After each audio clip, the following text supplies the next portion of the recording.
দায়িত্ব তোমার।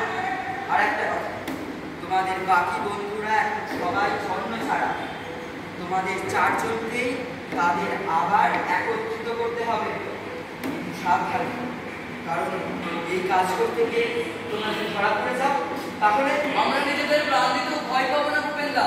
হ্যাঁ ভূপেনদা, আমরা নিজেদের প্রাণ দিয়ে দেবো, কিন্তু যুগান্তর বা আমাদের স্বাধীনতা সংগ্রামে কোনো পরিকল্পনা আমরা পাস করবো না। সেই বিশ্বাস আমার আছে তোমাদের উপর। কিন্তু কি জানো মাখো, এখন তো শুধু প্রাণ দিলেই হবে না।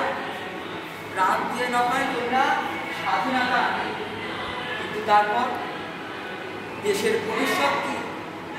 দেশটাকে চালাতেও তো হবে। আর তখনই তোমাদের মতো তরুণদের প্রয়োজন। তাই যেমন দেশের জন্য প্রাণ দেওয়া শিখেছ, এবার তোমরা দেশের জন্য বাঁচতে শেখো।